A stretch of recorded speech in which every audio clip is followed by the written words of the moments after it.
David. You're welcome today, alright. We're just waiting on the court. Start then. There you go. What it's like to be important, eh? What?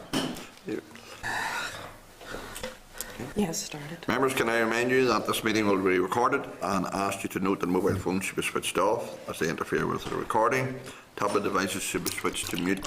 And remind members to declare their interest as appropriate throughout the meeting.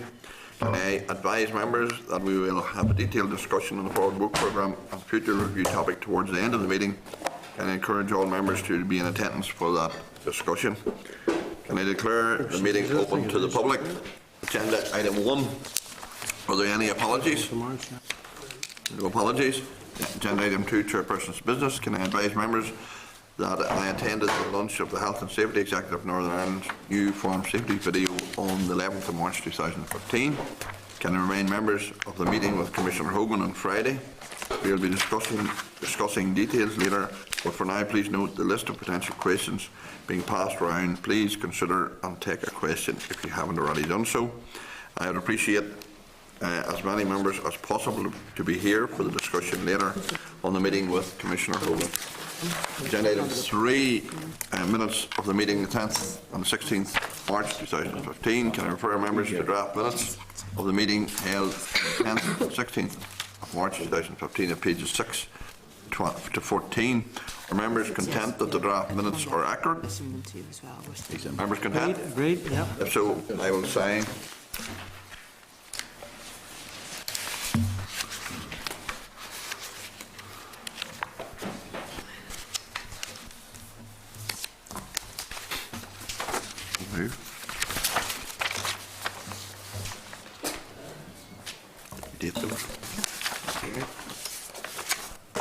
Agenda item 4, matters arising. Can I refer members to matters arising at page 18 to 34? Are members content to action matters arising as suggested on the index sheet at pages 16 and 17?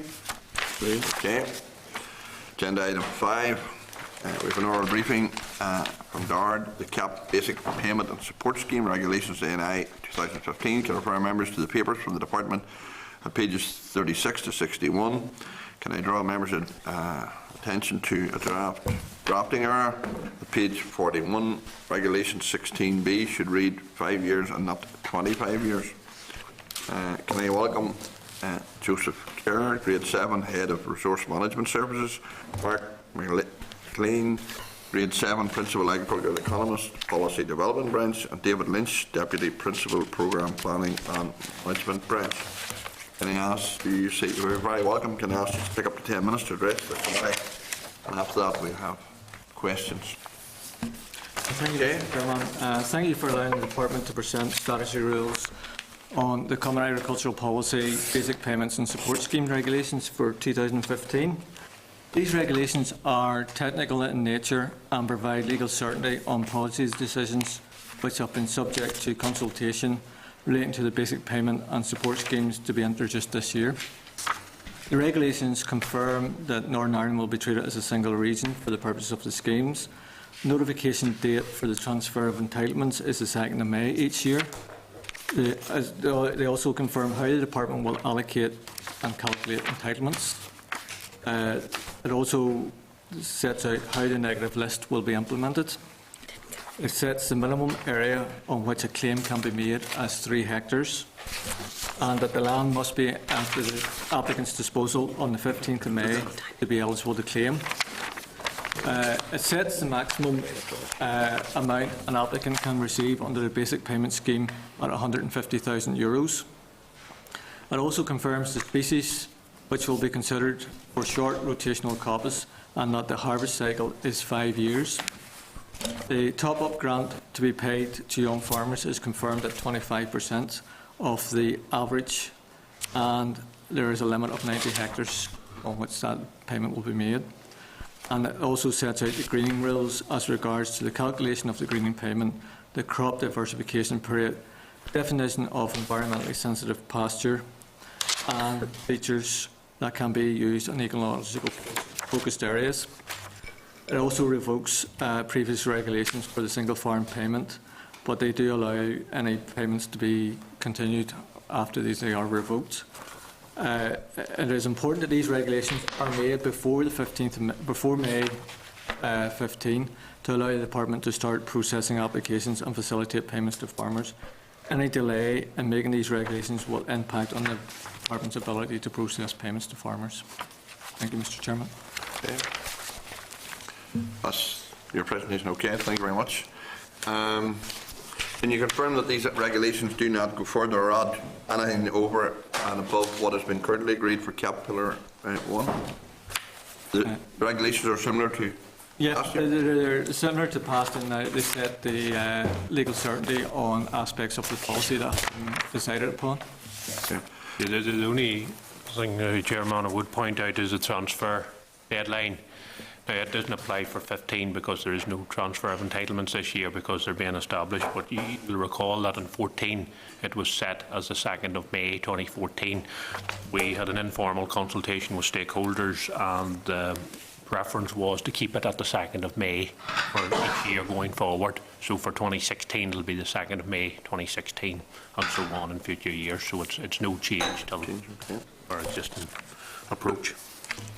Just last week, I think there was some press speculation or something that Commissioner Hogan had said something in regard to the possibility of extending the 15th May deadline for putting in the X. Are you aware of that, or what's the situation in regard to that? We are aware of it now. At this stage, we're still waiting for a legislative proposal to be made by the Commission, and I think it's thought that that will probably be considered by the 22nd of April. Now, our position at the moment is that in another regulation, the deadline is set at the 15th of May. Yeah. At this stage, we don't see any reason to change it because we have our online application is up and running. There's applications starting to come through.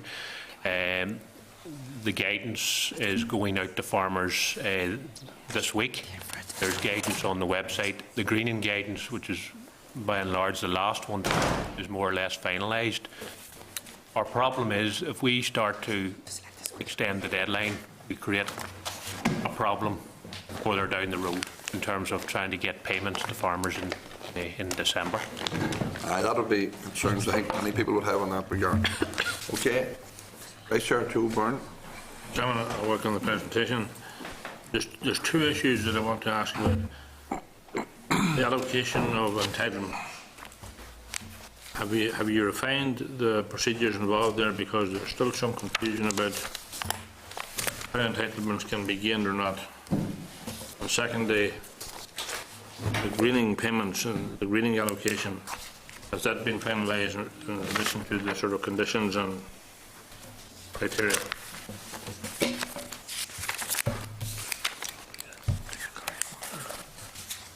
Right. Well, on the allocation of entitlements, sort of the starting point is the eligible land declared in 2015, and the position is that farmers are to declare all the land that they're farming on which they're sure is eligible. So if you're farming 22 hectares, you get 22 entitlements. Now, there is a condition that you have to be you have to have claimed single farm payment and received payment on it, or be eligible for payment on it in 2013. There are some exceptions to that, such as private contract clauses and the regional reserve. But that's essentially the position in terms of the allocation of the entitlements. And I stress you do need to be farming the land that you are claiming on, which is taken to mean that you are making the decisions in relation to the agricultural activity, taking the risks and taking the benefits of it. In terms of greening, we're in the final stages really of finalising our guidance on it, but all the main aspects of what farmers need to do in terms of what can count towards greening has been on our website for some considerable time, and the regulations confirm what features can be used for greening. There are landscape features which we have defined under cross compliance. They can be used mainly hedges, shuts and stone walls. There's also archaeological features and earth banks. And in addition to that, we have land lying fallow, agroforestry, short rotational coppice, forested areas, areas with nitrogen-fixing crops are the other ones. And that is a fairly extensive list that we have. And I think we would see that quite a lot of farmers who have a greening requirement, their landscape features, in particular hedges, should go a fairly long way to meeting their greening requirements. Further to the greening situation, farmers are concerned about how much detail will they have to supply in relation to hedges and chalks or other pieces of fallow ground. Will they have to have accurate measurements supplied? Well, yeah, it'll need to be as accurate, as possible. There will be there's going to be a spreadsheet made available that people will fill in, the lengths of the hedges to the nearest metre, or if it's an area feature, to the nearest 100 square metres, which is 0.01 of a hectare.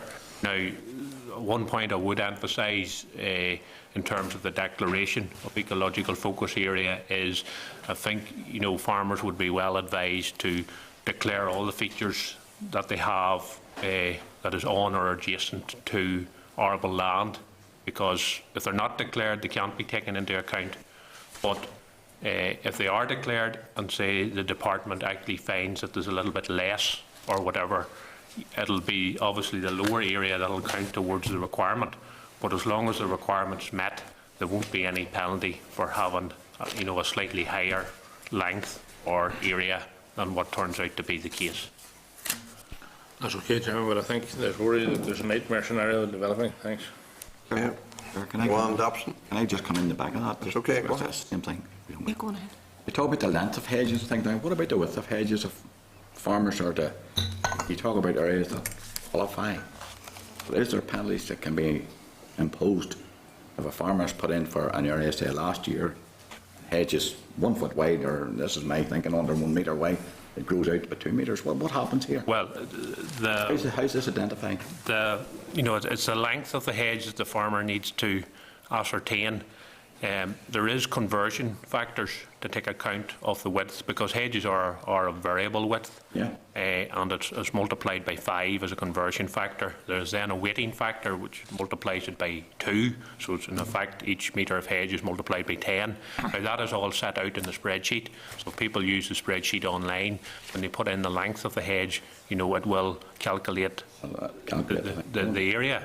Now, I think maybe the point you're raising is sometimes you get scrub encroachment round hedges, and we have used the rule that it's 2 metres from the centre, which in total is 4 metres. Now that's a very wide hedge, and really hedges that get wider than that, you're talking about scrub encroachment, and that would make the area ineligible.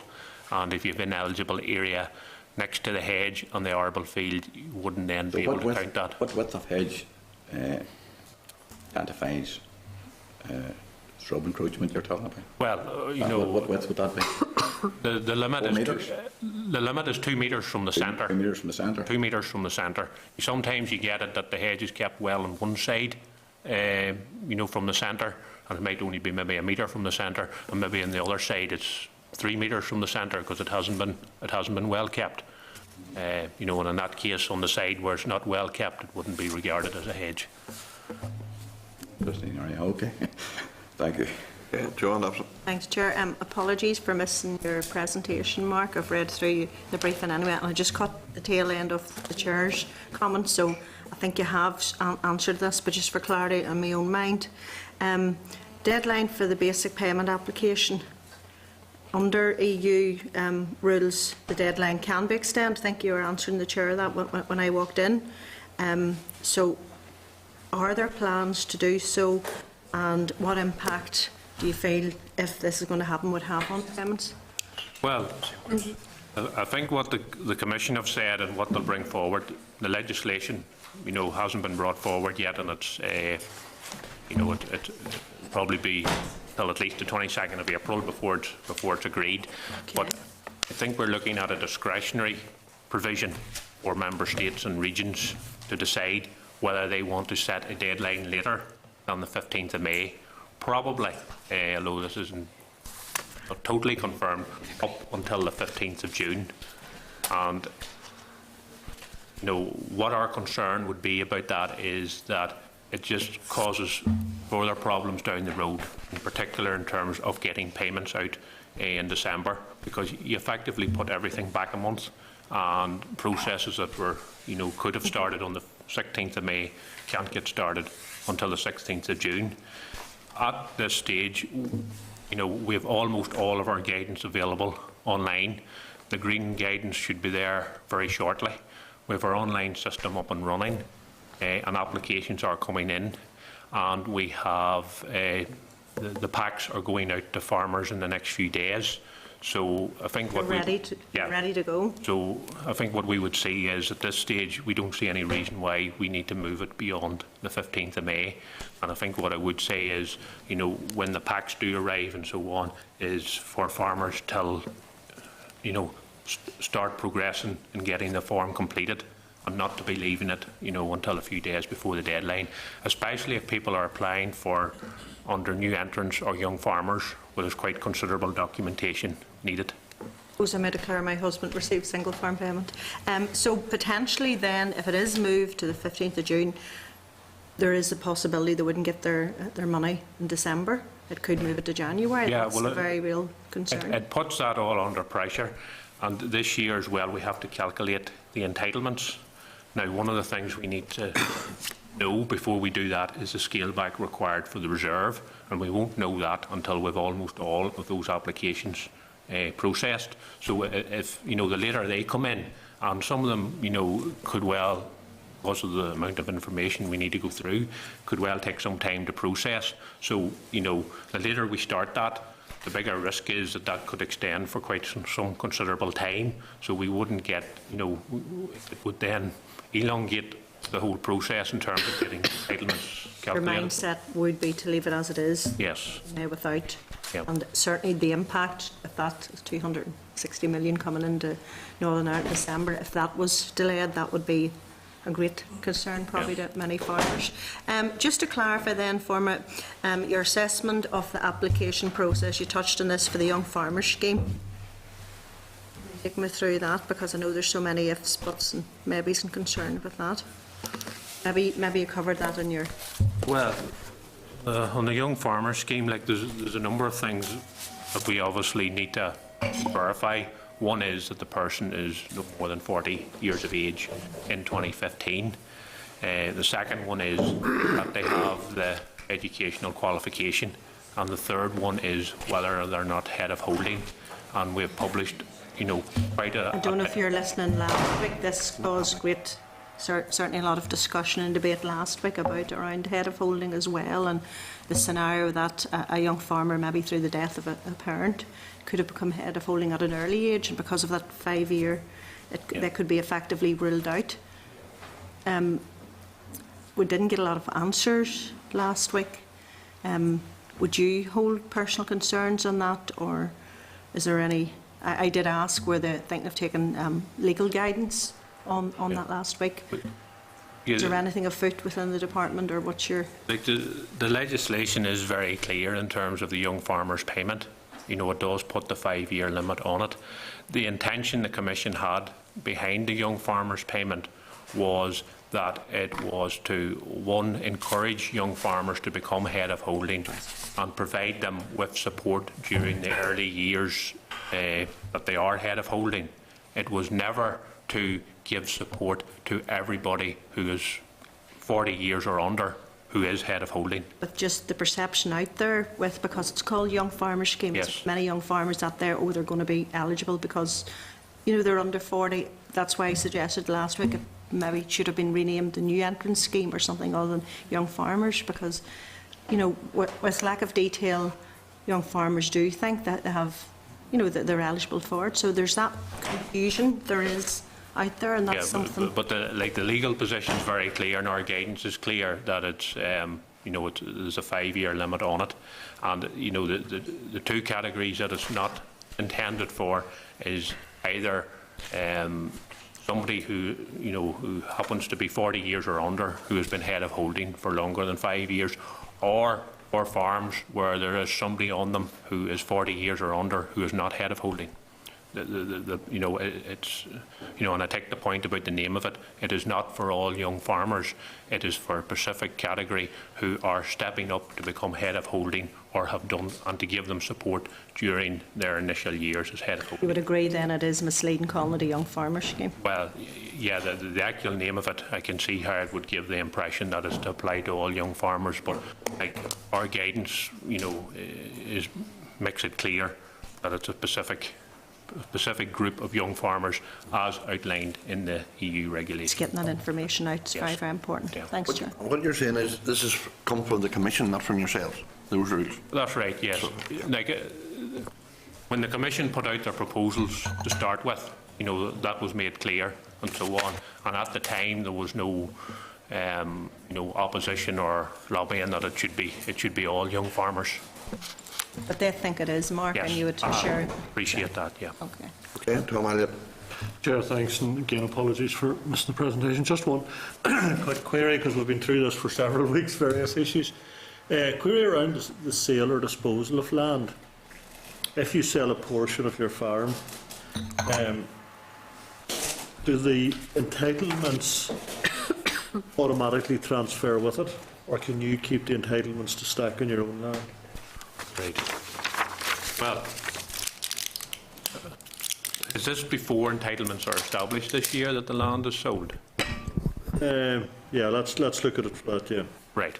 Now, say if land is sold before the 15th of May 2015, Yeah. basically there's a couple of options.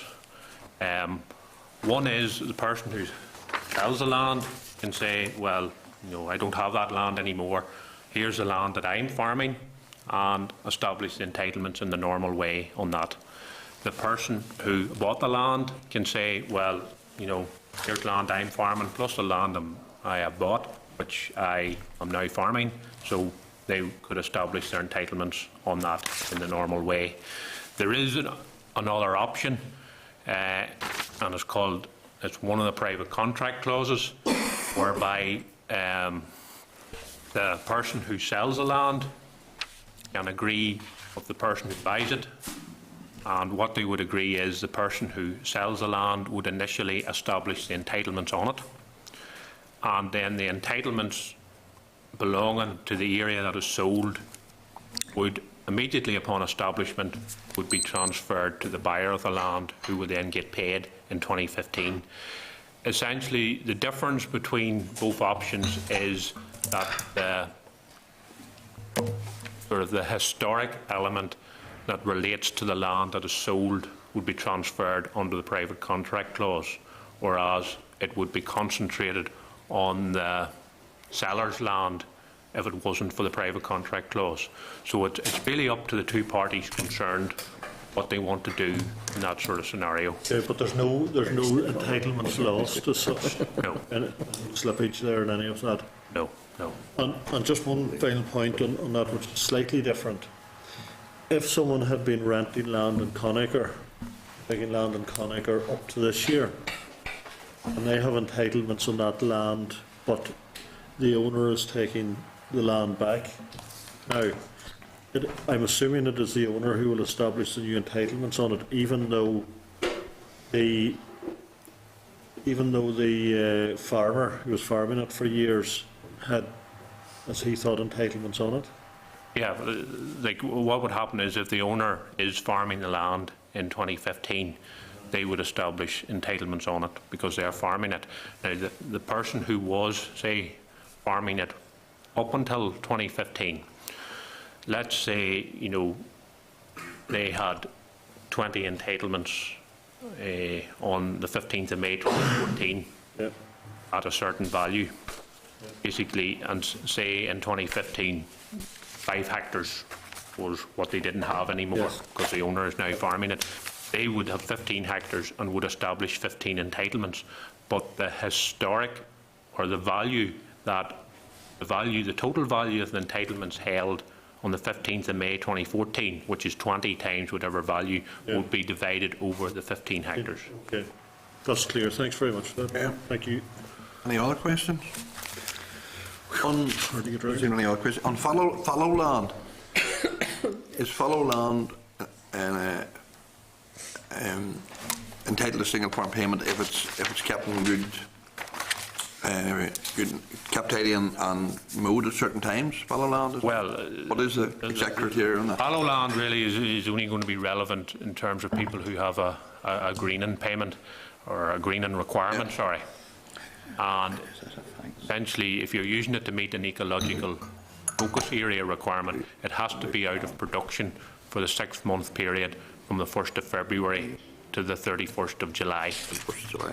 And for crop diversification, the period where it has to be out of production is a 2-month period, 1st of June to the 31st of July, and those dates are inclusive. Okay. It does need to be maintained in an eligible state during all of that period.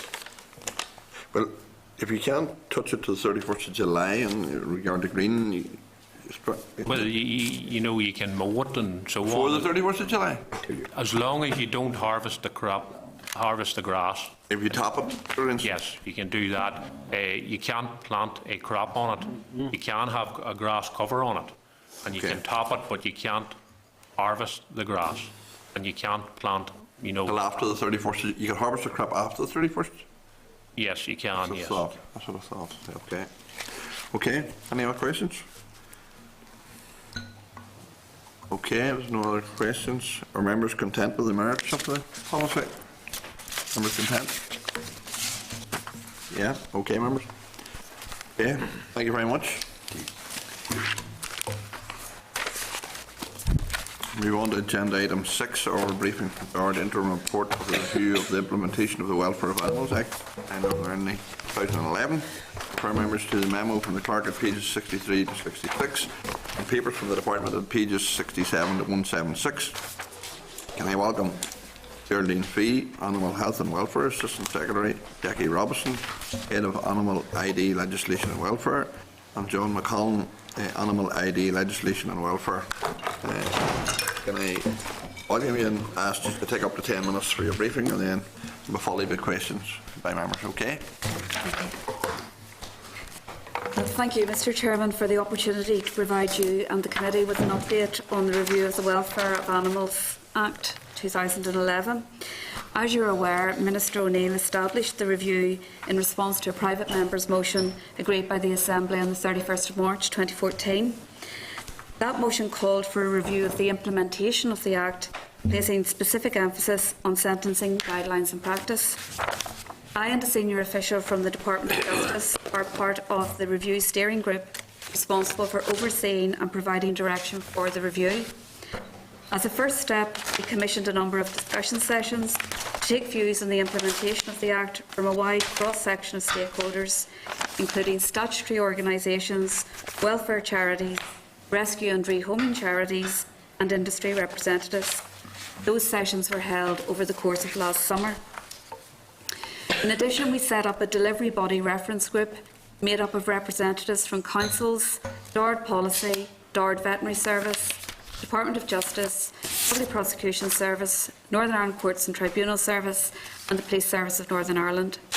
The purpose of this group was to support the discussion sessions and advise on the practical implications of working group findings and recommendations. You're aware that the interim report of the review was published on the 26th of February and you've received a copy of that report. It was posted on the DARD and DOJ websites and sent to interested individuals and groups. Members of the public and stakeholders are encouraged to submit their views and further evidence during the ongoing 8-week consultation period, which will run until Thursday the 23rd of April. The review will then take account of any further evidence as it prepares its final report, which I hope will be published later in 2015. The purpose of issuing this interim report was to show the progress of the review to date and give an opportunity to take further evidence to inform the final report. I'll just run through some of the key issues highlighted in the report. The report sets out our emerging thinking and lists 43 recommendations based on our analysis of the evidence to date. In addition, it highlights those areas which require further consideration by the review before final recommendations can be made. The report covers a number of key issues under 4 themes: sentencing, delivery structures, working together, and serving the public. With regard to sentencing, as you know, it was concern about the adequacy of sentences imposed by the courts in some high-profile cases, which gave rise to the private member's motion. The review looked at penalties available in other jurisdictions and compared these with the statutory maximum penalties for offences committed under the 2011 Act. It also compared sentencing options available under the Act with those available for similar offence types here. The review recommends that DARD considers increasing the statutory maximum penalties for the most serious offences. In the magistrates' courts, the proposal is to increase the maximum prison sentence available to those found guilty from 6 months to 12 months and the maximum fine from £5,000 to £20,000. For indictable offences, it is recommended that the maximum prison sentence for those found guilty is increased from 2 years to 5 years. As I have already said, this is an emerging recommendation and has not yet been finalised. However, I think it is important to point out that, should this recommendation be accepted, it would require primary legislation. Such a change would be beyond the scope of the 2 DARD bills currently being brought forward, and the legislative programme for the remainder of the mandate is unlikely to be able to accommodate another bill. We are, however, currently liaising with DOJ to confirm whether or not it would be within the scope of their forthcoming fines bill. If it is not possible, we would need to look at other alternatives, most likely in the next mandate. As the motion also referred to sentencing practice, the review is considering issues around unduly lenient sentences and consistency in sentencing. Minister O'Neill wrote last year to the Justice Minister asking him to agree to include animal welfare offences in the list of offences that can be referred by the Director of Public Prosecutions to the Court of Appeal for being unduly lenient. This issue is currently under consideration as part of a DOJ review which is currently out to public consultation. As the 2011 Act has been operating for a relatively short time, the review found it difficult to assess the level of consistency in sentencing for offences under it. As you know, sentencing in criminal cases is a matter for the independent judiciary, taking into account a number of sometimes complex factors before determining the appropriate sentence in an individual case. Sentencing guidelines, however, provide judges with starting points for sentences. Guidelines for animal welfare offences heard in the magistrates' courts have been developed by the Lord Chief Justice's sentencing group.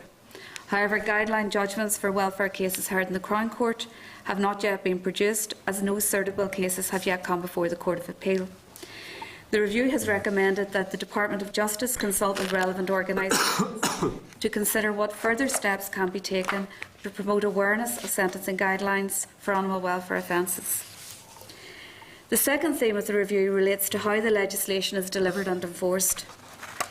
The Act, as you know, is enforced by 3 bodies: DARD in respect of farm animals, councils in respect of non-farmed animals, and the police in respect of wild animals, animal fighting, and where other criminal activities are involved. Turning first to how DARD Veterinary Service carried out animal welfare enforcement, farmed animal welfare enforcement. DARD VS conducts around 700 farmed animal welfare inspections per year using the enforcement powers available under the 2011 Act. The review was generally satisfied with the way Veterinary Service enforced the legislation, though it has made some recommendations around monitoring arrangements and reviewing guidance, particularly to ensure that lessons are learnt from cases. Turning now to councils who enforce the Act in relation to non-farmed animal welfare. The main issue raised by stakeholders in relation to enforcement by councils were lack of council resources, both staff and budget, including out-of-hours service provision, timeliness of response to incidents and abandoned equines. Some stakeholders expect that the service should be resourced to be proactive as well as reactive. The review found that the level of funding made available by DARD to councils in the last 2 years is likely to be needed in 15-16 if there is to be no reduction in the level of service. This was around £1.1 million. The review also found that council inspectors adequately follow up on improvement notices and disqualification orders to ensure that conditions have been met. The review found that training and guidance provision for animal welfare officers is of high quality and that councils see training as a priority. However, it also identified gaps in training provision, and the interim report recommends that these are addressed. For example, there is a requirement for additional training in dealing with vulnerable adults. Stakeholders also issued a wide range of issues in relation to equines, including the number of abandoned horses, enforcement of the horse passport regime, indiscriminate breeding, access to the food chain, and the introduction of a cull of unwanted horses. These issues cut across all the enforcement bodies as well as a number of policy areas within DARD. The review found little quantifiable evidence to allow the scale of the issue to be assessed. That, added to the complexity of the issues, means that the review is still considering how these issues might be best addressed.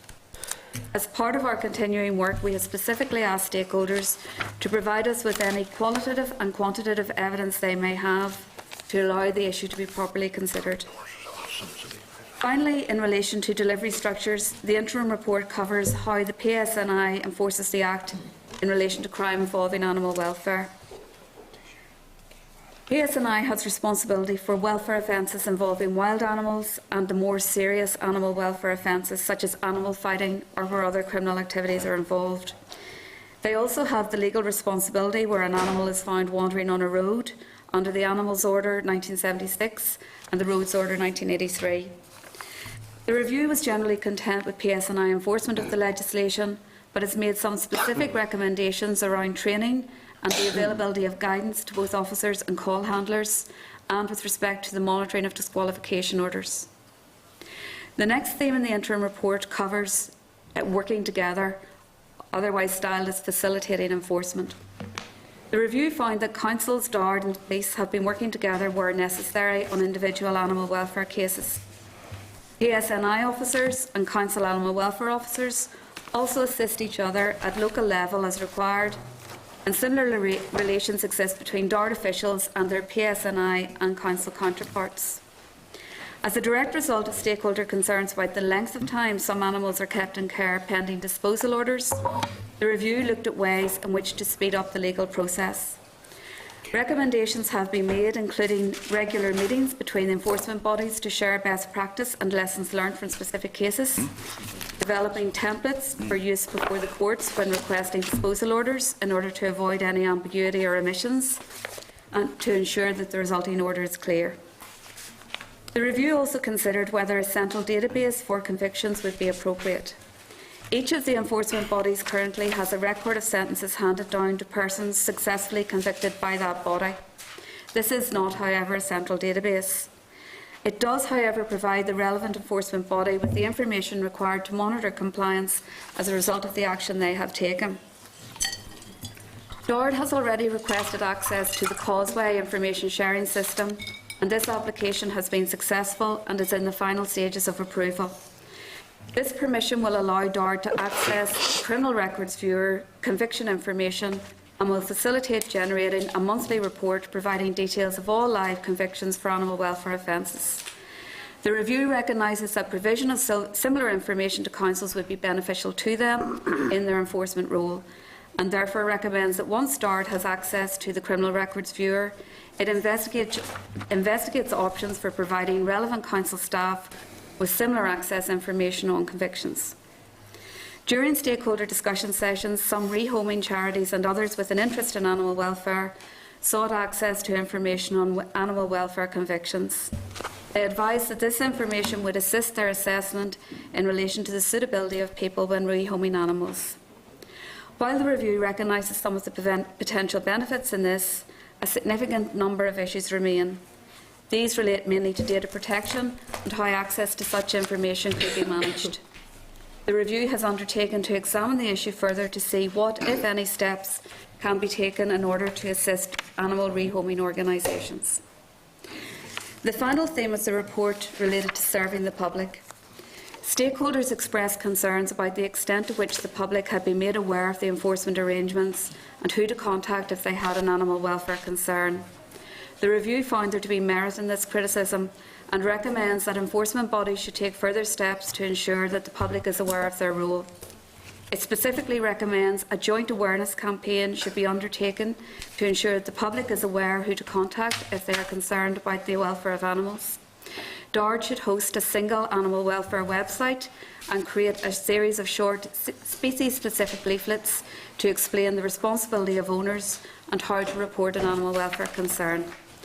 And an annual report should be produced by DARD and made available on the new website dedicated to animal welfare, setting out information relevant to the public from each of the enforcement bodies. This would allow stakeholders to assess the effectiveness of the work being done to implement the 2011 Act. Well, that's a very quick run through of the interim report. As you know, the consultation closes on the 23rd of April, and we hope by that time we will have received further evidence which may help inform the final recommendation. And as I said earlier, we hope to publish the final report later this year. We're of course happy to answer any questions now of the committee. Okay. In relation to, you just mentioned horses and the fact that there's a lot of abandoned horses over the last number of years. They're kept in sanctuaries, and they're paid for by local councils, the keeping of those, or who pays for the keeping of horses? Well, the sanctuaries aren't directly subsidised by councils. Do you know anything further than that? If we just expand on that maybe a wee bit, where councils or the PSNI seize horses, they can send them to sanctuaries for keeping, and they would have contracts in place for those. So to some extent, the answer is yes and no. Where a contract is in place with between council or PSNI and a sanctuary, then yes, they're paid to keep animals. In other cases, they wouldn't be if they just take them in themselves.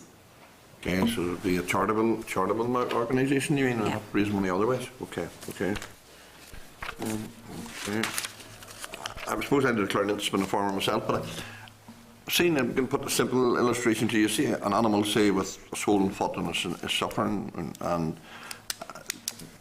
before you treat it, the obvious thing to do would be bring it to the factory and kill it for beef. But the difficulty for farmers is, if they bring that animal even in a bedded trailer to the factory, they can be fined. So the animal actually suffers more by being kept on and trying to treat it for weeks on end to try and cure the problem. Actually, by being allowed to transport that animal, say, in a bedded trailer to the factory, his suffering is over in a few hours. The other way is prolonged for weeks on end. That's an issue that I've seen a problem with, and I'm not so sure it's within your remit to deal with that, but I'm only saying it is an issue that... Well, I think it is a question more for the clinical judgment of a vet as to what is the appropriate course of treatment, but the legislation is quite clear in that the prohibition is causing any unnecessary suffering to the animal. I should just add as well, the welfare and transport rules are made under European legislation. They derive from European regulations, whereas most of the rules talking about in terms of the review here are coming out of the Welfare of Animals Act 2011. It was Northern Ireland legislation. So the detail around the rules that the vets have to interpret are laid down in European law on the transport side. You understand where I'm coming from? Absolutely, yeah. Because to me it seems crazy that animal can't be brought in a bedded trailer and you know what I mean, rather than suffer for and maybe treated for weeks on end and still have to be put down in the end, if you understand. Okay. Joe Byrne. Chair, can I just ask, in relation to the three categories, farm animals, non-farm animals and wild animals, who really coordinates, who is the lead body in relation to if there is a suspicion of an animal that's been mistreated or not being treated, being neglected? It depends on what the animal is. If it is a farmed animal, it would be DARD Veterinary Service. If it is a non-farmed animal, a domestic pet or a horse, it would be councils. And if it was a wild animal, it would be police. DARD has overarching policy responsibility in relation to making policy in relation to welfare of animals, but the operational responsibilities are split between the three enforcement agencies.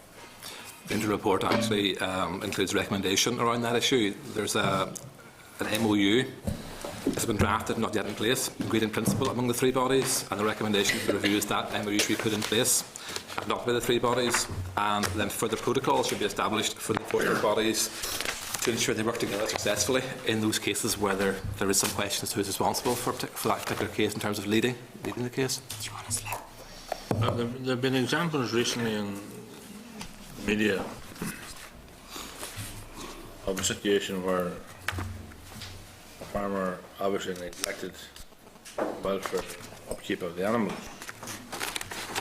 It seemed to go on for a long time. And obviously then they ended up with a big court case and a lot of media coverage. But the sad thing about it was the animals suffered and were neglected. And Dard didn't seem to know about them until they were in such a state that they had to be put down. Even though there was a big media true trial.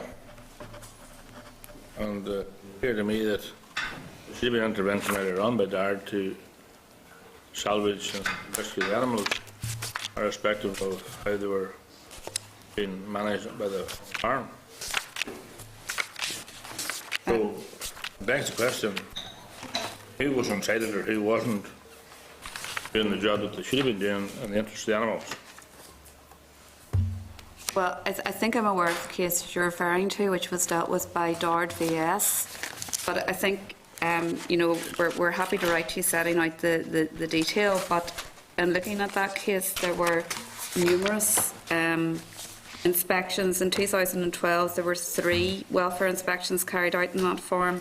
And then between February and April in 2013, Dard veterinary officers visited that farm on 9 separate occasions. The one point that's important in that case is that during the summer when grass was there, I think Veterinary Service found that the situation improved a great deal. And so they had worked during the winters, successive winters, to address the case, and didn't, as Claire says, inspect it regularly. But it's just the case wasn't continually bad. It became very bad towards the end, which required Dard then to act to euthanise many animals. I think during the progress of that case it sort of fluctuated, so that's a fair enough term to adopt. Well, in another example of horses in Clare Mountain, there was a number of horses that were neglected for a long time, and there was certainly 1 or 2 people that reported to Dard and councils about it, but nothing was done until the animals died, and then it became another media story, and all of a sudden Well, things began to move. Well, as I said, the councils are responsible for the enforcement of the legislation in relation to horses and equines. And, you know, as we pointed out, we are aware that there are ongoing issues in relation to equines, but it is hard for us to get a real perspective on the scale of the problem. And before we would, you know, come up with a solution, say if we thought that there was a legislative amendment or something required, we need to be sure that that is proportionate. So we're encouraging anybody who can provide us with further detail as to the scope and scale of the problem to come forward as part of the review. Well, lastly, Chairman, have lessons been learnt in how these things were mishandled by the authorities?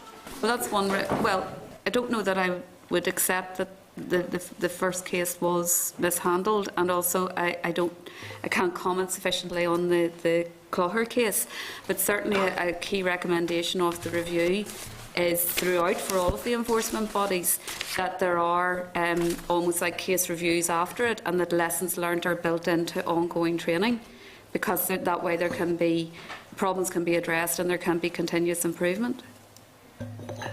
Thanks, Tom. Okay. The Welfare of Animals Act is some important piece of secondary legislation. Nearly all of it was put through this committee in recent times.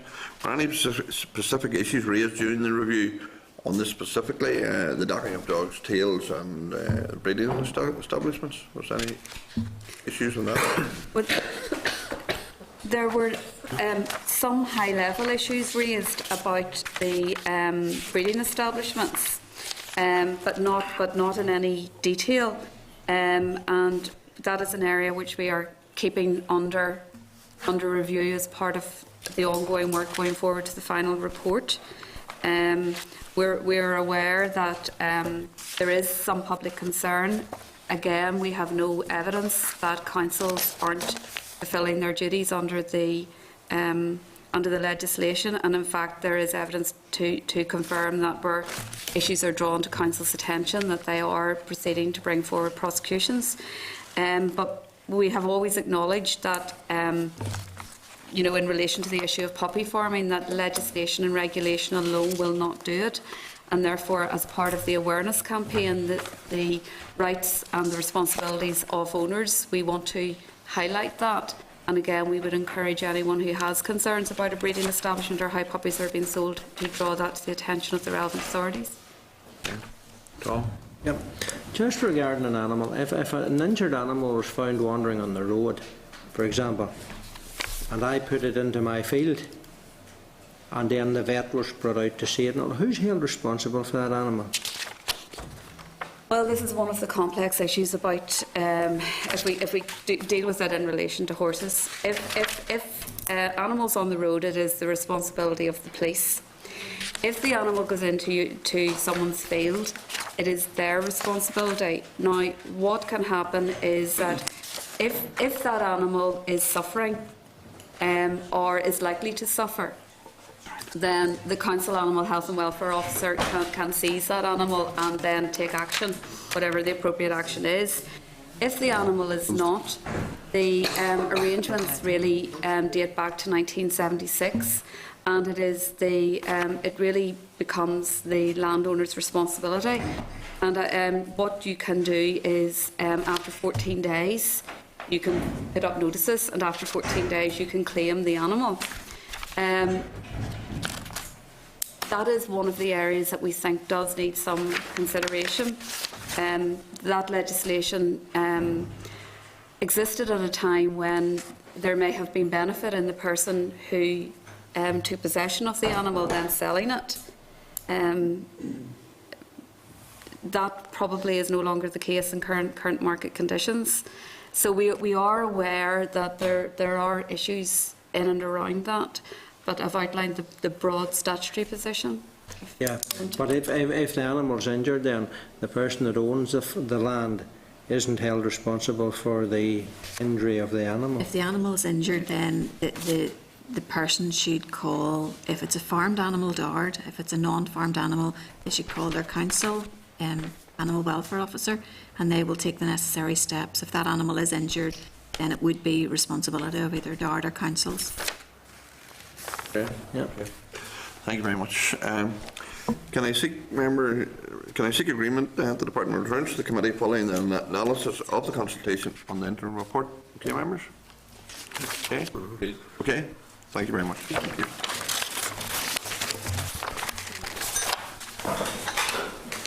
Agenda item 7, oral briefing from DARD on sustainable use of poultry litter project.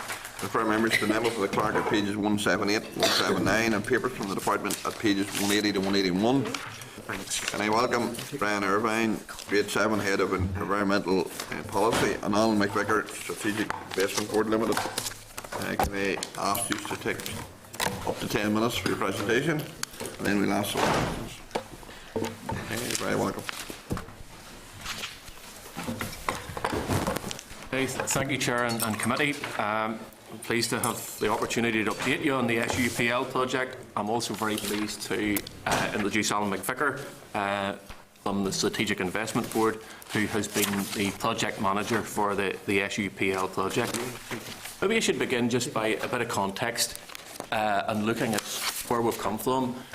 I look back to shortly after the DARD AFB review was produced, and that was 2012, and I briefed the committee along with Dr Sinclair Main on the findings of the review, and that review looked at alternative technologies for processing poultry litter, and really that was the basis of all the action and progress we've taken since.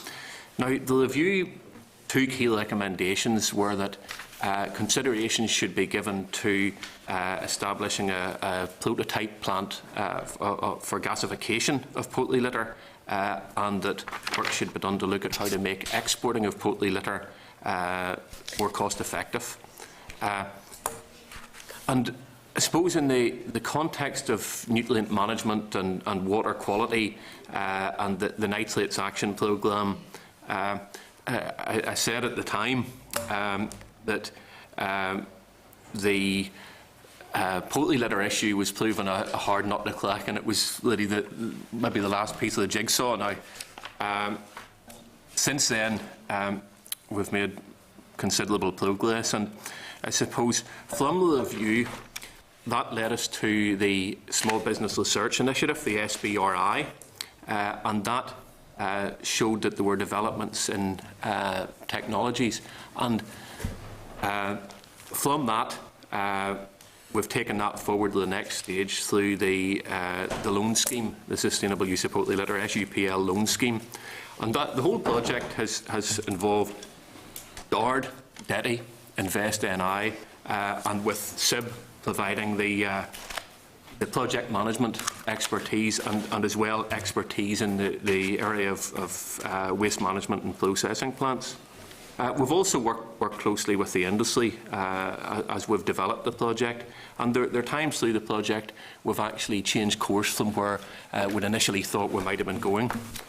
So there were three key things came out following the review, and this is that wasn't apparent when we were last here presenting in the review in 2012.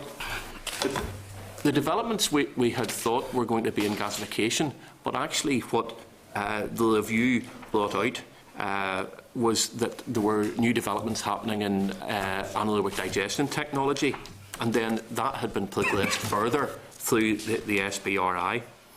And then the other thing is what has come out since is gasification is a relatively high capital cost, and really it's the economics that drive which technologies are most suitable.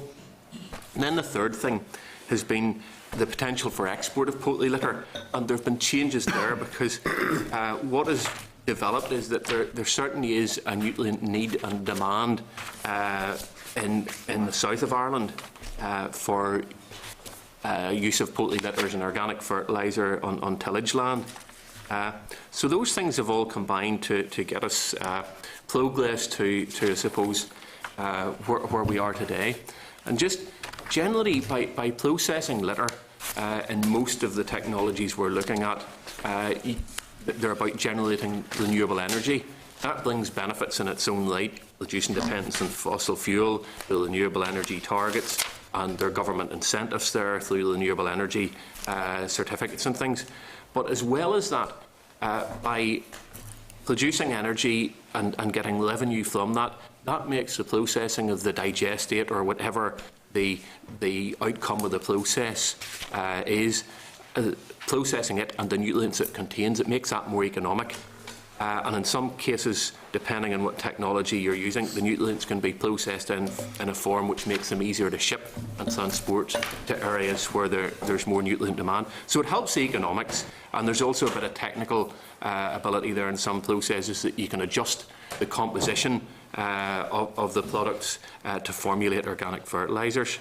So really to summarise, we've been working away at this through various stages, through the SBRI and now the SUPL loan scheme, and we're getting close to the point that we hope to be in a position that the Invest NI will be issuing offers of loans for construction of these plants. And I suppose the thing I would say at this point, the SUPL loan scheme, it's a competitive process and there's commercial sensitivity, so there's a limit to where we can go at the minute, given that there haven't been any loans awarded as yet. But there's progress being made. Okay. Well, of course, this has been a long, drawn-out process. I'm trying to find a sustainable use of poultry litter. Some time ago, you did tell us there was something over 250,000 tonnes per year produced, and you reckoned that would possibly go up to 400,000 tonnes. We know recently the industry has continued to expand. What's the current position of the tonnage? Well, it's the 260,000 tonnes that was quoted in the report. That included the layer manure as well as the broiler litter, but it's somewhere getting up towards that in terms of pure broiler litter. Now, the outlets, as I alluded to there, as the industry is starting to expand, sustainable outlets are being found in terms of a significant amount starting to go south to tillage land. And I suppose one of the changes there is that, sitting here in 2012, the south had tighter phosphorus controls coming in, and there was a question mark over what land availability there would be because of those. But what has become apparent now is that the soil phosphorus status in the south is declining quite quickly and quicker than was anticipated. So there's actually a nutrient demand there. And in terms of reviewing the nitrates action programme in the south, and along with that are the phosphorus controls, we tend to talk about nitrates just, but it's nutrients, it's nitrates and phosphorus, that the actual limits on phosphorus have been increased, particularly for low index P soils. So there is a nutrient demand there, and just with the cost of fertilisers and things, it's making transporting at bigger distances more economic. And I suppose the other thing that's coming into it as well is if you just put chemical P fertiliser onto tillage land, you're not helping the organic matter, while poultry litter helps the organic matter as well. So there's a better demand and a moving about within the island. We've received a number of derogations over the years. What's the current position? Yeah, well, the package that we negotiated with the Commission in the action programme negotiations, which sort of concluded last November time, had a series of measures in there to manage poultry litter. And I'll take you through them because it's very much a package. Now, one of the key things was the export to the south, but that needs to be verified and make sure there's proven nutrient demand. And on that, there's an agreement and an undertaking that between DARD and IEA, who sort of control the action programme implementation, and DAFM, that we verify cross-border movements of shipments of manure. And poultry litter tends to go south, but actually what we find is there's other manures coming the other way too. So there's a bit of work and verification will be ongoing there, and that's what the Commission wants to see, because cross-border shipments of manure have been historically on the continent a big problem. So we're sort of getting a hold on it. And listen, there's no problem about shipping manures and moving them about. That's one of the key principles of the Nitrates Directive. Don't over-apply them, as long as they're going to where there's a nutrient need. Unfortunately, within the island, we have a surplus here of certain nutrients in the north, and there's areas in the south have a deficit. So shipping it from one place to another works well, as long as the Commission is satisfied that it's verified and the calculations are done and nutrients aren't over-applied. So the other thing then, the key element of the package we agreed with the Commission is the SUPL project. And it's something the Commission are very interested in because they want to see alternative sustainable technologies that capture the nutrients and use them effectively, and particularly the phosphorus. I mean, the Commission has produced a position paper on phosphorus. There's a number of initiatives to use it more sustainably, because unlike nitrogen, phosphorus is a finite resource, and eventually it's going to run out. So really, the Commission is very keen to see sustainable uses, and they want to be updated on the project as things develop. Very keen to hear and see these new technologies been developed, because the previous and existing technologies that had been used in Europe and elsewhere, and there are plants on the go, and the committee will know, the committee has visited Moerdijk in Holland and things, but the Commission, well, it doesn't dictate how things are done, but from the nutrient point of view, incineration loses, it doesn't lose all the phosphorus or the potassium, but it loses the nitrogen. So they're interested in these sustainable technologies that capture the nutrients and recycle them. So the other things then, the elements of the package with the Commission. Commission was very exercised in the negotiations in the action programme about going for growth and the potential implications.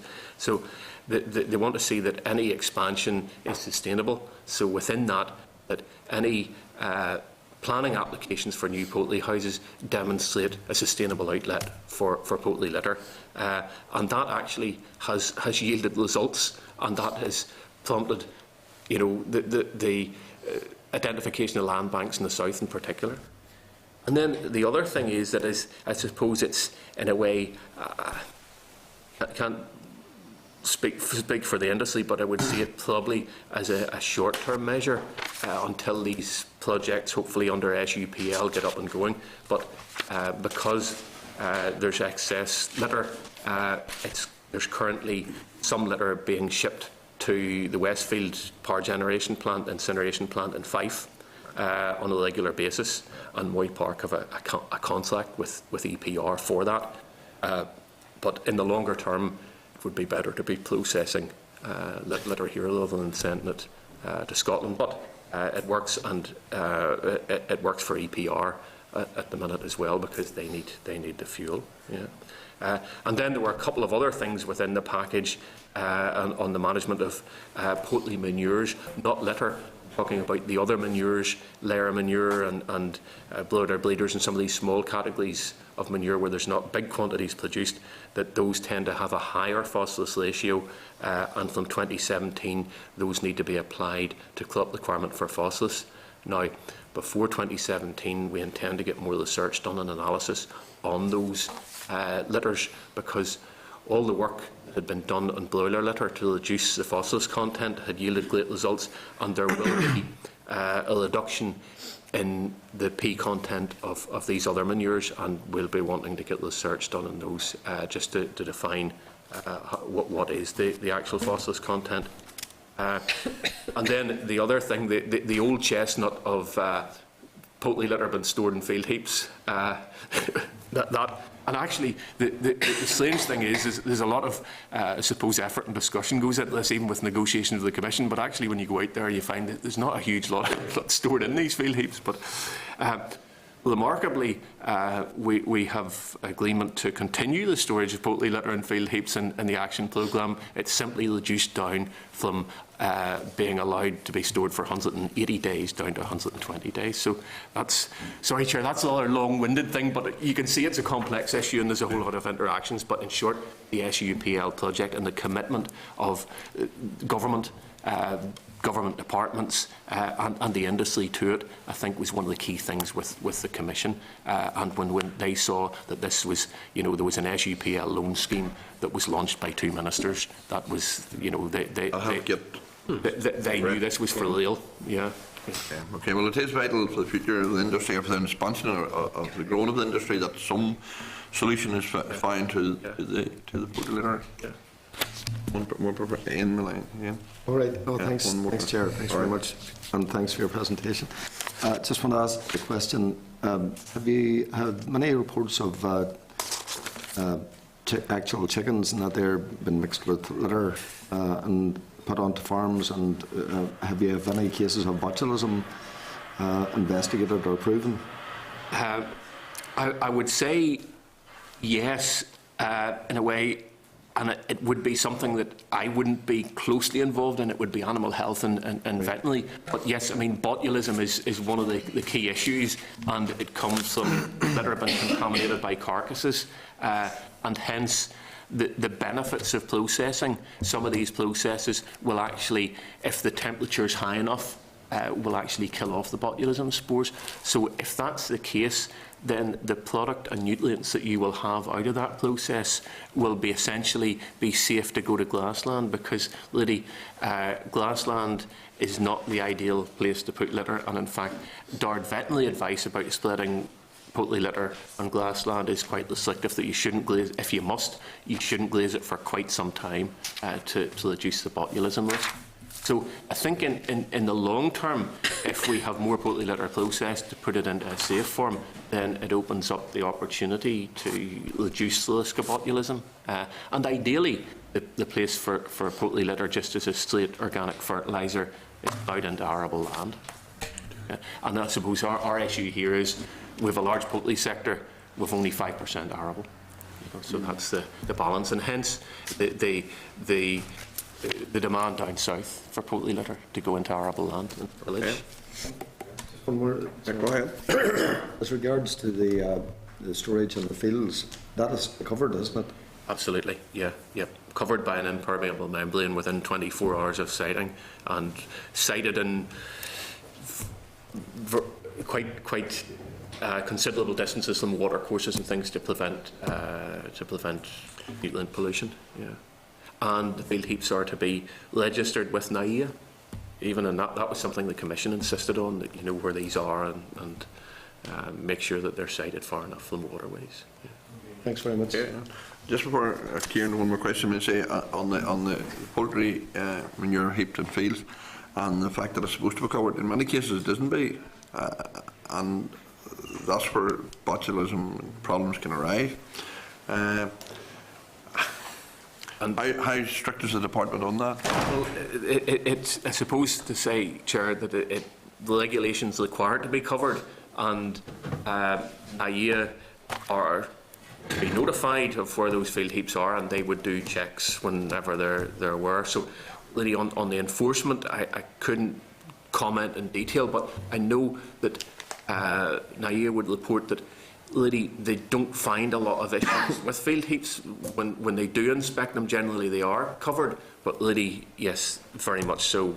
It's clear, it's part of the regulations that it should be covered, and we have produced particular guidance on that, a special guidance leaflet that's been distributed to through the poultry industry and whatever. Over recent years, there's quite a number of animals who died due to botulism, but in recent times now, I think that the numbers seem to have reduced, and maybe people are being more cautious.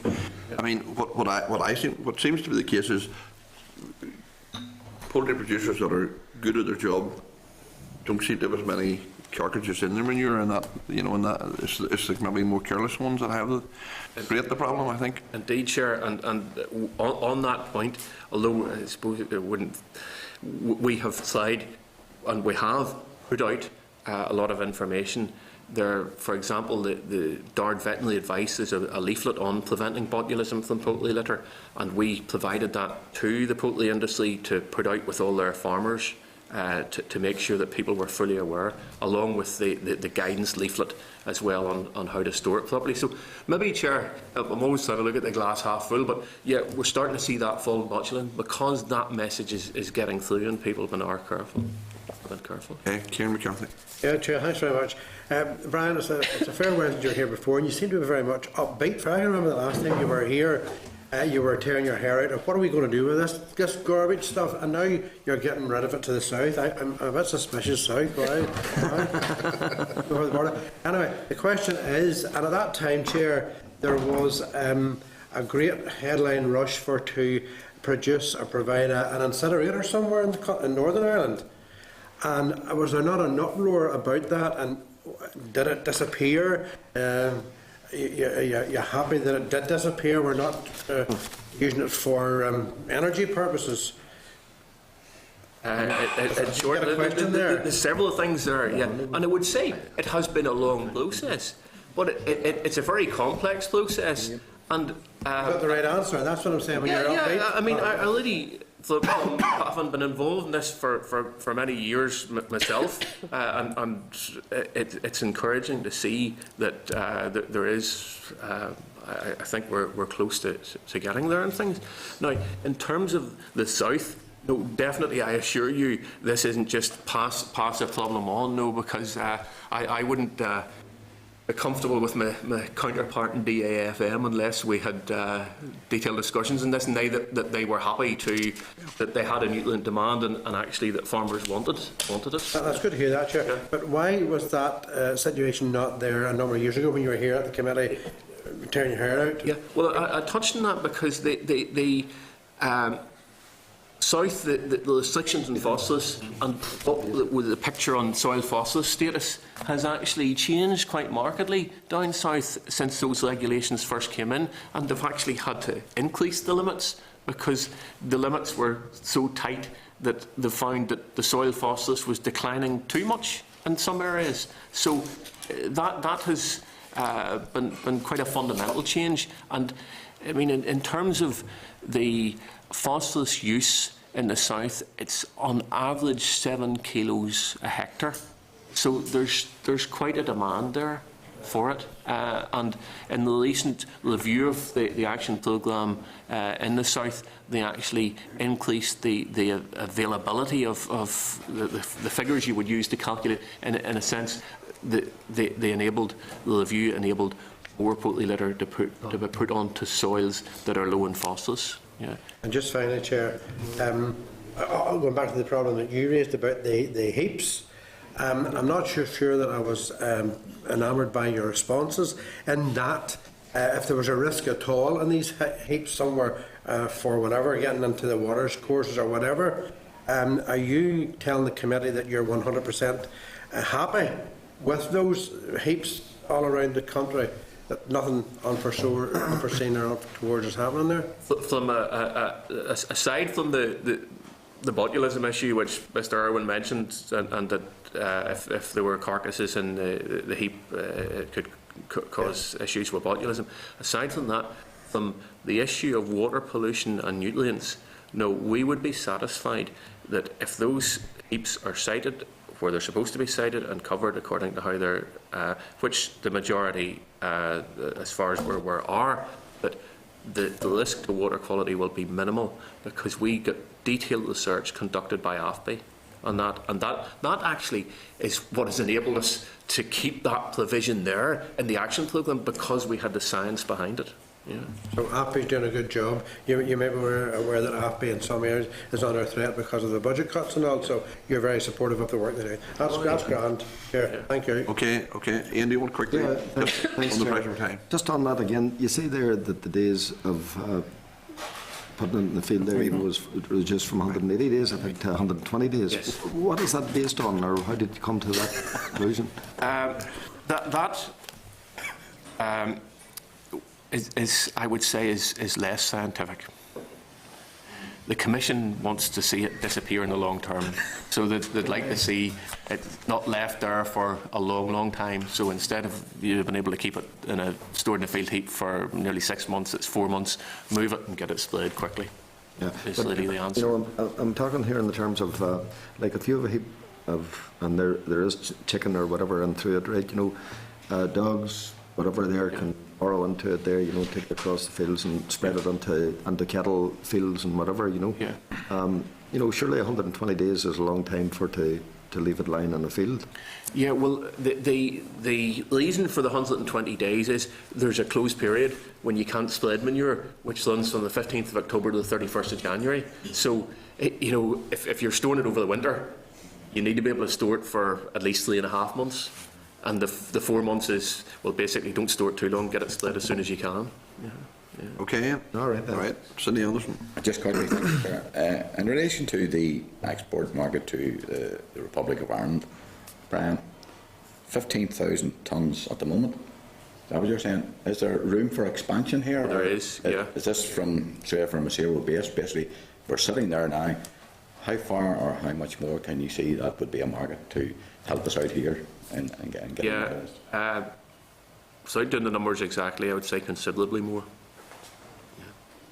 But there is good room there, and good chances there. Yeah, and the economics, you see, compared to buying phosphate fertiliser, if you're a tillage farmer, and particularly if you have low organic matter, it can be a good option. Okay. Okay. Thank you. Yep. Thank you very much for your presentation. Thank you. Okay.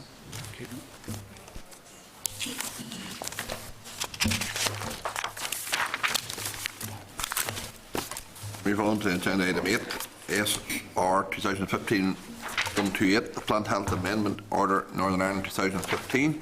Can I refer members to the memo from the clerk at pages 183 to 184 and papers from the department at pages 185 to 205. Can I advise that the SR last came before the committee on the 3rd of March 2015, at which stage no issues were identified with the merits of the policy. Can I see comments from members? Any comments? Okay. Okay. If content, I'll put the question to the committee. That the Committee for Agriculture and Rural Development has considered SR 2015-128, the Plant Health Amendment Order Northern Ireland 2015, and has no objections to the rule. Right. Agenda item 9, SR 2015-129, the Plant Health Wood and Bark Amendment Order Northern Ireland 2015. Can I refer members to the memo from the clerk at pages 207 to 208 and papers from the department at pages 209 to 224. Can I advise members that the SR last came before the committee on the 3rd of March 2015, at which stage no issues were identified with the merits of the policy. Again, can I seek comments from the members? He's content to put the question? Right. Okay. The Committee for Agriculture and Rural Development has considered SR 2015-129, the Plant Health Wood and Bark Amendment Order Northern Ireland 2015, and has no objections to the rule. Okay. And item 10, SR 2015-148, the Nuisance Fee Amendment Regulations Northern Ireland 2015. I refer members to the memo for the McClark at page 226-227, and papers from the Department at pages 228-236. And I advise members that the SR last came before the Committee on the 3rd and 10th of March 2015. At the meeting on the 3rd of March, some concern was expressed in respect of the increase in costs with optional tests, and the Committee requested that the Department had further discussion with the UFU on the issue. The UFU's reply, which was considered at the meeting on the 10th of March, stated that they were content with the proposals. Again, can I seek comments from members? Content again to put the question. The Committee for Agriculture and Rural Development has considered SR 2015-148, the Nuisance Fees Amendment Regulations Northern Ireland 2015, and subject to the comment from the Examiner of Statutory Rules, has no objections to the rule. Agenda item 11, correspondence. Can I refer members to the correspondence received at pages 240 to 280? Are members content to action correspondence as suggested on the index sheets at pages 238 to 239? Okay, member. Okay. Can I suggest that we can maybe go into closed session for the remainder of the forward work programme and the meeting with Commissioner Hogan on Friday? Okay.